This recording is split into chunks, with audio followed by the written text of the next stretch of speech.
press the push button located on the rear of the fork and insert the handlebar stem until the button locks securely onto the fork.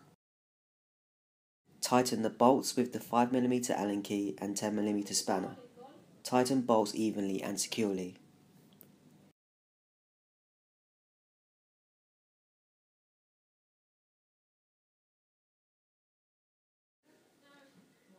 Align handlebars both vertically and horizontally onto the handlebar steer tube clamp.